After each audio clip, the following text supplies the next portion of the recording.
Hi everyone. In this lecture, we're going to discuss the medium of painting in our lectures on the various mediums.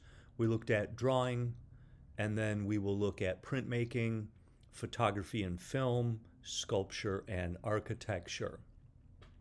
You will have a quiz on this, and then a lecture assessment, where you tell me what your favorite thing was in the lecture, and then 4 things that you've learned, 5 different questions total.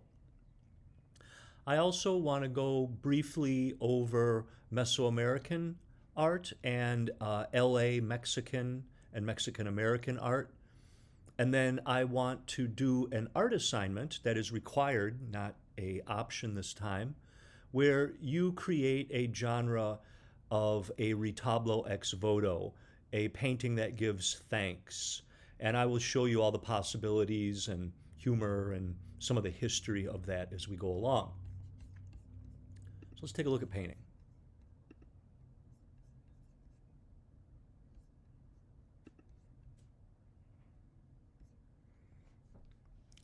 So Chang Yangwan, Chinese painter and scholar, said that painting existed to enlighten ethics, improve human relationships, and divine the changes of nature and explore hidden truths. I don't know if it does all that exactly, but I like that someone says that. Painting definitely is one of the major attractions in the fine art world. Oil painting in particular has kind of been the star since it was brought into Europe in the mid 1400s. We are looking at an oil and canvas here from the Los Angeles Art Center graduate Mark Ryden.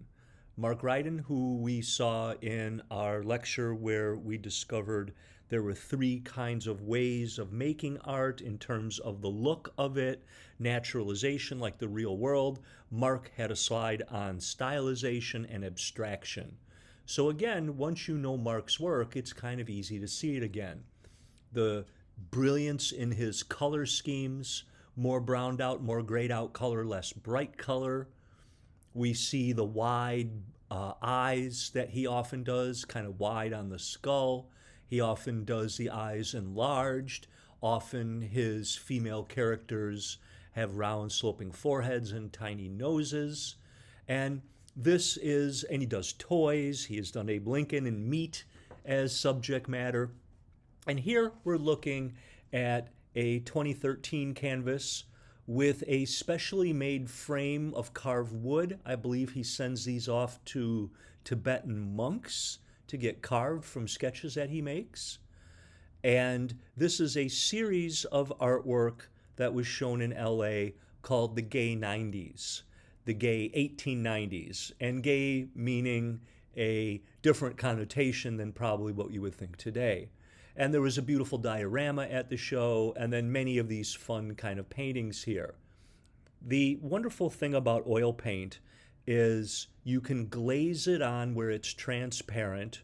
It has a certain rigidity and fastness to it. And then you can glaze layers on, and those layers allow for light to come through the paint, bounce off the surface that you're painting on, and they create a kind of glow within the figure. We have seen this with Leonardo da Vinci's Mona Lisa before. There are 2 major categories of paint. Paint is generally made from powdered pigment and then has a medium or vehicle, a liquid that holds the pigment together without dissolving them. We call that a binder. And there are 2 kinds. One is aqueous media here on the right. With aqueous media, the pigments are diluted with water to thin them out rather than painting thickly with them. You generally want to start a painting by painting thin and then gradually get it thicker. It's harder to paint thin on top of something that's painted thickly. So watercolors are an example of aqueous media. So is acrylic paint. And we will also see a couple other aqueous medias as well as we go along, including gouache. So the paint comes out kind of like toothpaste. It kind of has a thickness to it. And then you generally have a range of brushes, from a round brush for detail, a flat brush for putting on large areas of color, and sometimes a filbert, a flat but roundish brush that gives you kind of rounded edges. Here we see the paint put into a palette, and then probably the paint is mixed here using water. Generally, watercolor is done on paper. Here we have non-aqueous, which is oil paint. With oil paint, you use a turpentine to thin the paint out that comes thickly out of the tubes. And to give a luster to the paint, a kind of shiny glow that keeps the paint looking wet, you might use something like linseed oil and then maybe cover it with lacquer once it's dry. So here we're looking at a palette. The thumb would go through here and you dip your paint on the palette. The brushes include an array of round brushes, flat brushes, and I think there's a filbert there, a rounded flat brush. And then we also have a palette knife. Palette knife can be used to scrape paint on a canvas as well as scrape it off. Rembrandt was a master of the palette knife. One of the earliest aqueous forms of painting is encaustic. Encaustic is pigment mixed with wax and resin. It is heated up, the wax will melt, and then the paint can be brushed on while it's a liquid, but you have to do it very quickly. And it's a bit hard to brush it and get it really, really smooth. And you can see that here in the Jasper Johns encaustic paintings. Encaustic also is a little bit transparent. And Johns would have collages of newspapers and things that you can kind of see under the paintings he's doing of symbols of flags and targets. I think one of the best encaustic paintings I've seen is at the Getty Museum in Malibu. These are Roman paintings painted on coffins with the enlarged eyes, made to look like the person was younger than when they died in the coffin. The encaustic here is done with great precision. Smooth chiaroscuros, subtle colorings. Generally in paint, you get more pinkish where the blood is kind of more fleshy or near the bone even. So you're a little more reddish in the nose, in the cheeks, in the chin in this case, sometimes around the eyes. And a lot of these paintings, I think they're very average because it's so difficult to get the encaustic down right before it dries. But this painter and this painting here clearly is one of the best. Frescoes, the king of murals before acrylic painting and before spray paint. So we are looking at Raphael's School of Athens on this wall in the Vatican Library. He is painting in fresco. And there's a very good video here. I'm not going to show the video because I'm going to keep moving on today. The video is really good. It shows how Michelangelo made his paint, and it also shows how Michelangelo mixed his plaster. So a fresco isn't just painting on a wall. In a buon fresco or a true fresco, you are mixing the plaster, and while the plaster is still wet, you're painting on top of it. And as the wall dries, a process called carbonation cements the painting into the wall, and it becomes a part of the wall. And there are Roman frescoes that are in decent shape after 2,000 years. The paint doesn't flake off the wall like it would on dried plaster. And of course, I think probably one of the great frescoes ever done by Raphael shows us the School of Athens. And again, how magnificent his technique is in his painting. He is able to achieve immaculate perspective, immaculate anatomy and detail, and he is also doing really nice chiaroscuros from light to dark here. Masterful, masterful fresco. Tempera was a popular style of painting on wood for paintings done in the Gothic era. Typically, in tempera painting, you might include gold leaf as part of these devotional paintings, and then often, not only besides water and the pigments that make up tempera, but often they would use egg yolk. And the egg yolk would create a kind of shininess in the finish of the paint. And that's something that when we get to acrylic is worth noting. Very often in acrylic paint, it dries differently than it looks when it's wet. When it comes to oil paint has a tendency to dry exactly like it looks when it's wet. And in fact, it kind of looks wet even though it's dry. And so to get that kind of luster before oil paint, they were using the egg yolk to give it a little bit of a shininess, kind of wetness to it. Oil paint is introduced in the 1400s. I think Jan van Eyck is probably one of the earliest users of oil paint. Here we're seeing Da Vinci between 1491 and 1508 doing an oil on a wood panel. Wood paneling, if it's sanded and it's gessoed with a white gritty paint, holds up really well with oil paint. The thing about canvas is you can't make it as smooth as you can on a piece of wood. And here we're seeing the oil glazed with many layers because we don't know how many years he might have worked on this. We have the Virgin Mary, we have the Christ child, probably John the Baptist maybe over here in one of these figures, and beautiful glow in his smoky sfumato, where he is using black transparently to create that wonderful chiaroscuro from light to dark. And the typical kind of background that I think is a background out of his imagination rather than any specific background. So as I said, Van Eyck is one of the earliest users of oil paint. And again, you glaze it. And the thing about oil paint is it stays wet for days, sometimes weeks. So you can't paint layer after layer after layer on it. It'll get all muddy.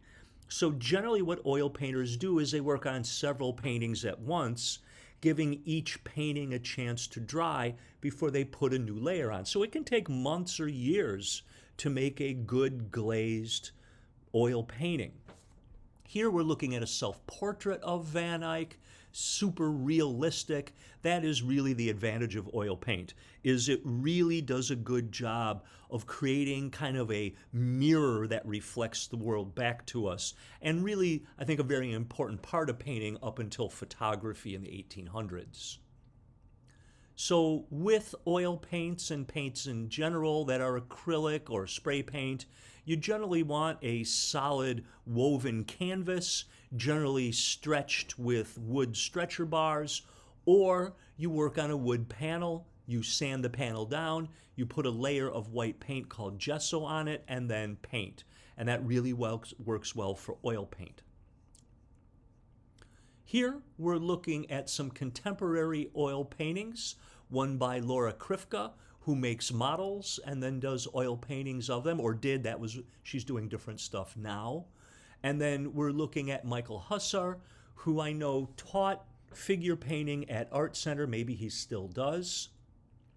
And we're seeing here a kind of popular way of painting in the early 2000s, where artists were painting in various forms of white, although we see yellowish white and bluish white, and then they were really heightening the red in the red parts of the face, around the eyes, in the lips, and painting blood. And it looks even more red because of all the white around it. So this is Michael Hussar, probably as he's doing a more traditional approach to oil paint, and again, doing it in glazes and layers. This is Michael Hussar, where he is painting probably in one of his figure painting classes. So when you're painting the figure, you generally have a couple of sessions to do so. You don't have months to work on it. So generally you paint from thin to thick. You start by making the canvas brown. Then you'll put in your contour lines, generally with a round brush, to give you kind of a cartoon that you can paint from.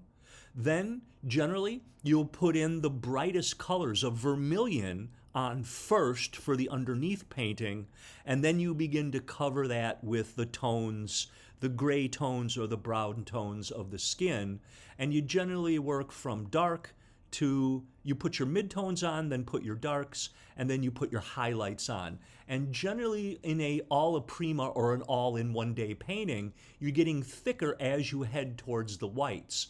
And you can see that the whites are very thickly applied here, whereas the darks are generally going to be a little bit thinner. I have here a really good demonstration of that from Edgar Silva. This is from 3 Kicks Studio in Pasadena. He's working from a live model. You can see how he browns out the canvas. He's using the round brush to give him the contour and the outlines to begin to paint in. He starts then blocking in some color. He's blocking in hair. He's blocking in the shadows. Notice how the brown underpainting is giving him a kind of tone in the skin to work with. He's figured out the eyes, he's figured out the nose and the tilt of the mouth, and there's the model, and you can see pretty solid likeness. Now the next thing that he'll do, as I said earlier, he begins to put in the vermilion. He begins to put in that underpainting that creates a brightness that you then begin to paint over when you start painting the tones of the skin. So here he's painting thicker as he's putting on the highlights. You're starting to see the thickness of the paint, and he's covering up that vermilion in places, and because the paint is wet, you need to paint from thinner to thicker. In places, he's not even going to adjust the vermilion, like there in the ear. He's going to end up leaving that as kind of the end of the painting. And you can also, up close, you can kind of see the strokes. So the great thing about oil paint is because it stays wet, you can brush it as often as you want to get it to smooth out. But again, in an alla prima, generally you're going to have some thick areas in the paint. And you can see the thickness here that he is leaving in the paint as he has wet paint that's thin underneath it that he's working on. He's putting some details in with his round brush. He's got really nice warm highlights. He's got a great cool shadow there under the nose. He's got his chiaroscuros working. He's got kind of levels of it. And it's a very solid alla prima that we're looking at here.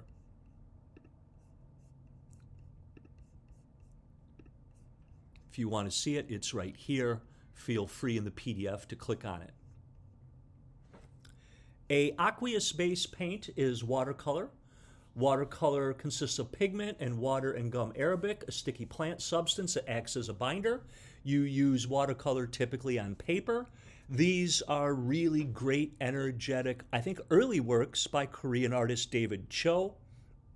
David Cho is showing us the transparency, but also the kind of watermarks that can be made in watercolor that can be useful to an artist. More traditional kind of watercolors kind of look like this. And often with traditional watercolors, you don't use white pigment, but you let the white paper become kind of your highlights. Gouache is a form of opaque watercolor. And with gouache artists, we generally see gouache being used for color studies and color theory classes because it paints in a very opaque way, and it's easy then to get a flat area of color. This is where Fredo Lam, an artist from Cuba, the jungle has a cubist quality to it, and you'll also notice the technique of the vermilion in the background being covered up by the cool colors and the other tones. Acrylic paint is a phenomenon after World War II. So in acrylic paint, you have now a plastic that the paint becomes that mimics the effects of oil paint somewhat, and you can paint very quickly. So I think the advantage to acrylic is it dries within a couple minutes. So you can put layer on top of layer on top of layer, and you can get a whole painting done in a day or so if you want. This is a David Hockney acrylic painting of the houses on the west side of LA, those modernist houses, and of course the ubiquitous swimming pool, and of course the cloudless blue sky days of a typical summer day in California, Southern California at least. Airbrushing became popular in the 1980s. The airbrush uses an acrylic type of paint that is thinned out very, very thin, and then you use a gun that sprays a light mist of paint. And this was used for movie posters. Drew Struzan, the great movie poster artist of the 80s and the 90s and the early 2000s, really before people started doing the airbrush work in Photoshop and digitally and stopped using it by hand.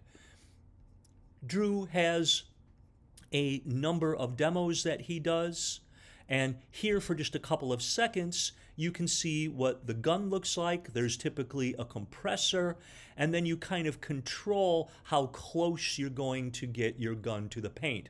And you can see that he's lightly misting over the paint that he painted on with the brush to give him these really soft color combinations that make fades and chiaroscuros much more delicately than a brush can do. And here's kind of a look of how that whole painting came together.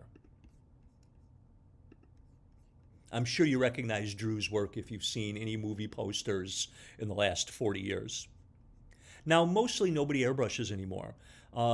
There's a couple of artists, and one I saw recently in LA is Mr. Cartoon. Mr. Cartoon had a show up in the summer of 2023 at the Control Gallery on 434 La Brea in Los Angeles. And Mr. Cartoon is a very famous tattoo artist, getting as much as $50,000 per tattoo. And he did a wonderful set of large paintings that he airbrushed on cars, on metal, and on canvases. And he draws directly with the airbrush. He is a phenomenal talent. He's also in a Modelo commercial too. But mostly artists, especially in the entertainment sector of art making, they're mostly working in computer programs to make the same effects that you might get from an airbrush. Maybe one of the most popular forms of paint in the last 50 years might be aerosol or spray paint. So it's an enamel, it has a kind of thick plastic quality to it, it comes in cans, you can get various tips to make it. And here again, that same guy we saw from the watercolors, we see David Cho doing a aerosol painting at the Denver airport. It makes nice thick lines, it covers opaquely, but it also has kind of some of the effects that you might see on an airbrush, but large scale. I would say that because of spray paint and aerosol, we have more murals today around the world than we ever had simply from frescoes or just acrylic paint, because you can paint them so fast. The wild style that you're seeing here is typical of spray painting in Los Angeles, the Aero style, wild style of the Bashers, and then typically abstract marks and outlines, Gothic qualities to the letters, and then characters that typically would bookend a wild style. Jackson Pollock takes a new way of painting after World War II, where rather than painting vertically on a canvas, he puts the canvas on the ground and drips paint. And a whole new kind of way of thinking about painting being on the floor evolves from this.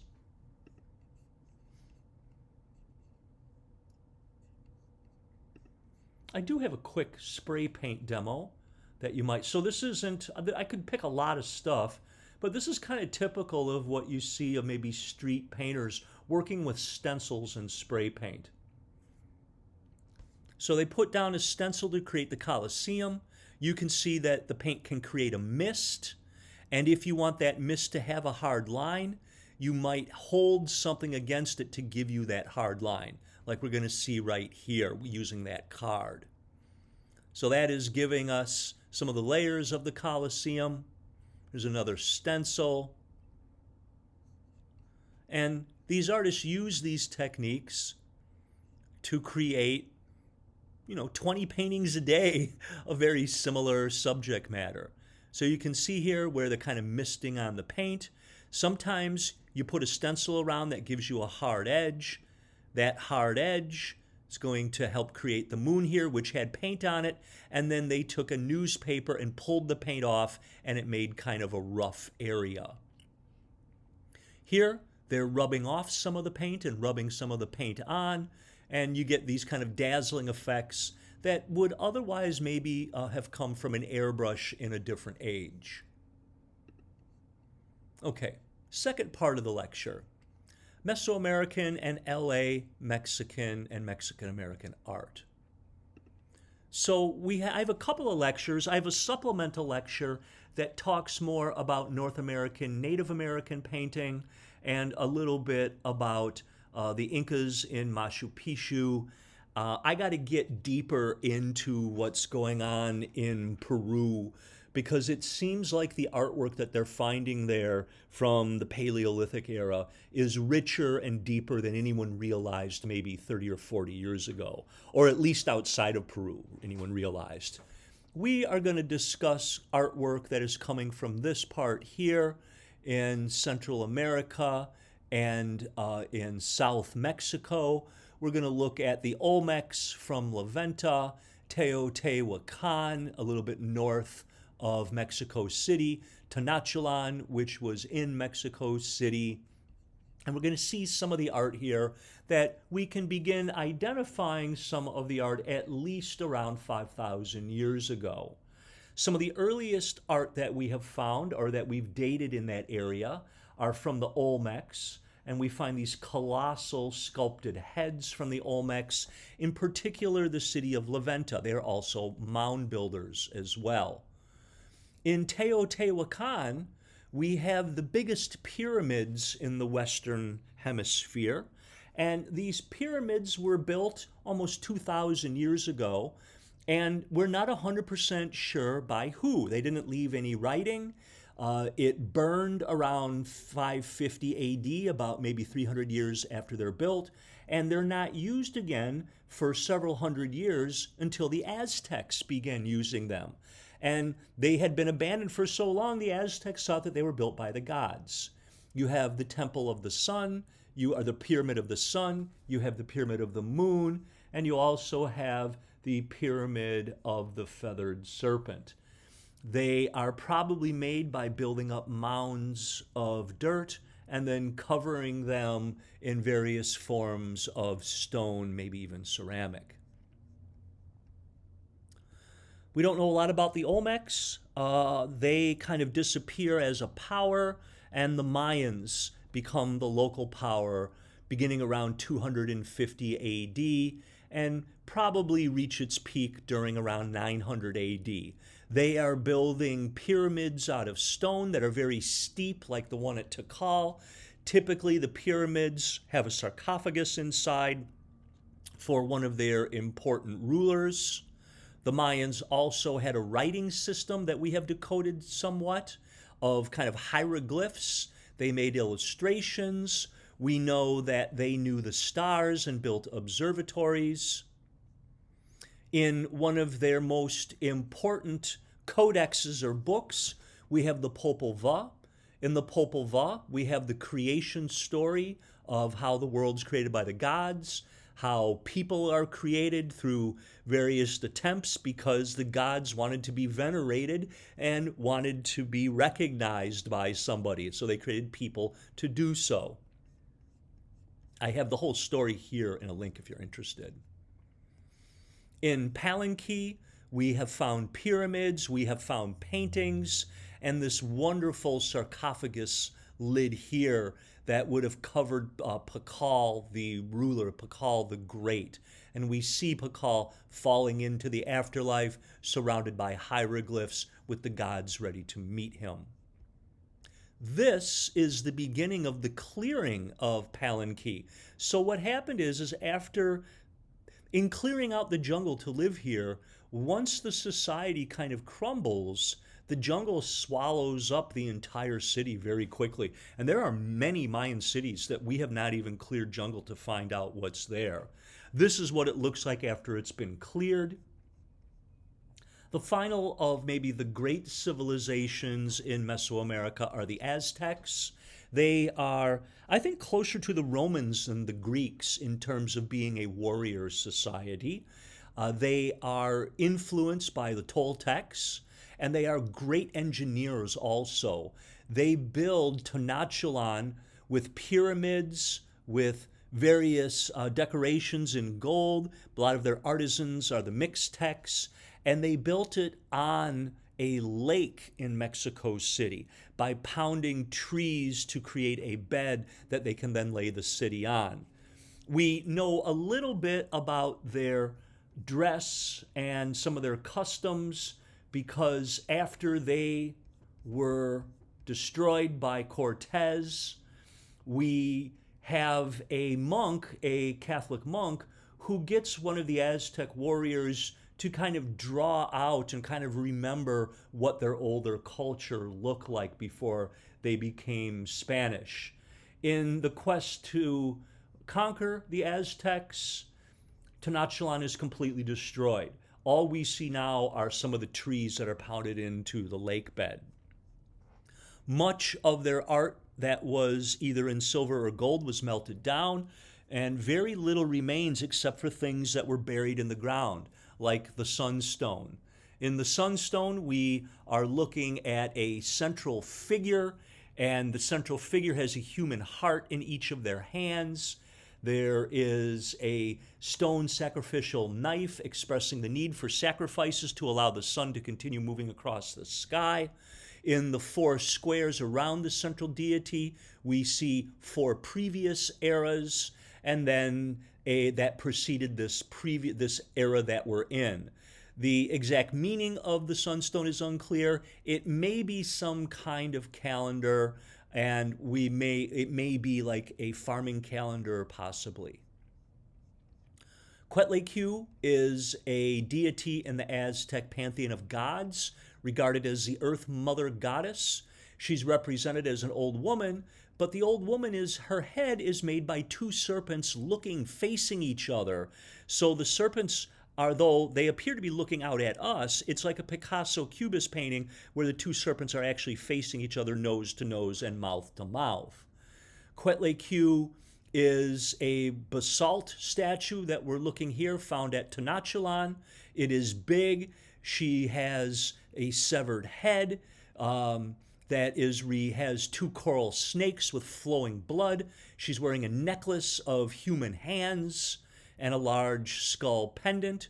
And then she has a skirt of entwined snakes. And she has huge claws that rip up human corpses before she eats them. And it is quite fearsome, quite fierce. The retablo assignment. So retablos are a form of Mexican Catholic painting where they are done by novices. And novices will make paintings giving thanks to some saint or somebody that has helped them find good luck here. Very similar to Spanish Baroque painting, where you typically see the real world and then a cloud with some impossible deity. So here we see a couple hugging, we see this deity on a cloud in an apartment, and the painting says, "Saint Anthony of Padua, thank you for your help. I was asking for a lover and I found one. I met David, who is a very handsome man with a beautiful mustache. I was seated on a bench in the Alameda Central Park eating an ice cream, and he sat by me. We started talking and we chatted for 2 hours, so we became a couple." Most of the time these paintings are made and then they are left around the churches where the painter attends services. A couple other things I want to show you before I take you deeper into retablos. So in the 20th century, we see great mural paintings done by Diego Rivera celebrating Marxism and workers and celebrating the Mexican Revolution. Jose Orozco, he is celebrating Mexican heritage before the Spanish in his murals. In Los Angeles, I think Mexican painters make up some of the best artwork in all of Los Angeles. Here we're seeing a group called Asco or Blach. They are a group of painters and conceptual and performance artists, and they painted the most famous tags in a city filled with tags. They painted their names on the outside wall of the LA County Museum of Art as a protest saying, hey, Your museum shows a lot of Olmec and Mayan art, but you never show any contemporary Mexican artists. The closest we're going to get in your museum is tagging the outside of your museum. And I actually saw this photograph at the OSCO show at LACMA probably a decade ago. One of my very favorite sculptures in the late 20th century is made by Ruben Ortiz Torres. This is his alien toy. And the toy looks like a lowrider with no engine, the Space Patrol, and the entire car has hydraulics, and it opens up, and it is a sculpture. There's no engine in it, but it is an amazing kinetic sculpture, and I just love this Mexican futurism here. And Mexican futurism basically is saying Mexicans are going to be here in the future. What are Mexicans going to be doing in the future? And you're seeing it right here. And again, I think perhaps one of the best sculptures of the 20th century. Late 20th century, 1997, I believe this is made. In contemporary artists right now, I think the artist J. Lynn Gomez, formerly known as Ramiro, is one of the better artists working. And I think one of the better gallerists showing young Mexican artists is the Charlie James Gallery in Chinatown. He's been doing this for a long time. If you remember the acrylic painting that we just saw in the last lecture by David Hockney of the same house and the pool and the splash, well, here we're seeing the painting, but we're seeing the people who maintain these houses, who keep them looking new and sparkly. And they are kind of the heroes of J. Lynn's work. Patrick Martinez is another one of Charlie James Gallery artists. He's also having a great year in 2023. He did paintings of peachy folders that he would have had when he'd gone to school, remade, showing contemporary issues with police. He also works in neon. I think his best work are these relief pieces he does on wood panels, where he puts steel, ceramic tiles, he paints and uses other ephemera to recreate walls that might exist in places like East LA or Alhambra or Boyle Heights in Los Angeles.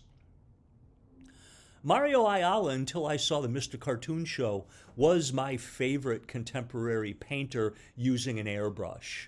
He's young, he says he aspires to make working class paintings, and he is showing me often in his paintings the Los Angeles that I love so much and see all the time. And his technique is absolutely flawless. I think Mario Ibarra is one of the more important artists and teachers in South Bay with slanguage. He makes my very favorite drawings, by the way, and it's a crime that I don't have his drawings here. I have a installation that he made, personal, small, medium, large, and family, where he recreated a local pizza shop in Wilmington, where he has videos with his best friend growing up, who unfortunately committed a crime where he was punished by being in prison for most of his youth and adult life. And they talk about what that life is and the difference from being from his neighborhood and being a college graduate and a professor and a well-known artist to being someone who has lost their freedom and made bad choices. Mario's wife, Carla Diaz, is represented by the Luis de Jesus Gallery, which is in downtown Los Angeles. She does these wonderful paintings about her recollections as a Latina and her life and the way that she sees it. Narcisco Martinez is an immigrant who went to graduate school by working his way through college by picking fruit and vegetables, like a lot of Mexican migrant workers. His art practice is creating drawings and paintings on the very boxes that these underpaid workers are putting pounds of fruits and vegetables in to feed America. The best place to see art as a museum, I think, is the Cheech, which is the Chicano Art and Culture Center at the Riverside Art Museum. This is the collection of Cheech Marin, famously of Cheech and Chong. He is a great art collector, and he collects contemporary artists and contemporary artists who are drawing on their history as Mexican artists, like the Sunstone recreated here. Or here we have a giant 30 foot tall lenticular artwork where we're looking at Quetzalcoatl. And Quetzalcoatl here, instead of two serpents making up her head, we see the front of two cars making up the head. Really wonderful stuff. This is an artist I came across recently, Now Bustamante. She has created her own gallery in a cemetery in Hollywood, and she is doing performances there. And some of the performances, I think, are a lot of fun, and it's her talking or stirring up some of the souls there. Pretty cool stuff. Okay, so as I said, what I want you to do for an assignment is to make a retablo. I don't care what materials you use. Whatever you have at home will be fine. And then I want you to give thanks for some piece of good luck. It doesn't have to be a Catholic painting. It doesn't have to be a Christian painting. It doesn't have to give thanks to anything that's real. It can be whatever you want to make up. And you can have a sense of humor in it too. This one, I don't know if the sense of humor is intended, but it's funny to me. But it's not funny. So we're looking at a painting of a bride crying. Mother is trying to comfort her. We see, again, a divine entity on a cloud. And it says, at the day of my daughter Dorita's wedding, her fiancé didn't come and she was completely depressed. I prayed to the Virgin of Zapopan to relieve my daughter's pain so she wouldn't suffer the humiliation she went through. The Virgin took mercy upon her, and then we heard the wonderful news. Jose Antonio, the fiancé, had been hit by a truck and got in the hospital. I thank the Virgin of Zapopan, for the wedding was canceled due to this accident, not because Jose dumped my daughter. That's terrible, but it's also kind of funny as well. And I have a link to a number of these here. Like this woman who became a sex worker in her office to help pay her kids' college tuition. And she's thanking the Virgin for nothing bad happening to her. These are some of the student retablos that have been made. Some of them are painted and drawn. Some of them have collages on there. This one done by T. Wong says, I know I'm a very bad driver. If I die young one day, it's most possible going to be because of a fatal car crash. I've made many mistakes on the road, and I'm thankful I'm still alive today. Thank you, God, for always protecting me on the road. You can also make little makeshift shrines if you want to for your retablos. And some of them are actually quite humorous, where we are giving thanks to the Saint of Common Sense to call upon people wearing masks when they should. I have also seen Saints of Coffee. I have also seen a great one, a Darth Vader drawing that said, thank you to the Sith for accepting me when other people were accepting me. So I want you to have a good time with this. And if you want to make it religious, you can. But, you don't have to. It's not, yes, this comes from a religious kind of painting, but whether or not yours is really, totally up to you. What I want you to do is to think about the form that it's made, how it's made by amateur artists, and how it's giving thanks for some kind of good luck that you are either having, wish to have, and you want to give thanks to. I'm looking forward to seeing your artwork. It's the first required artwork of the semester. Have a good time with it. Talk to you soon.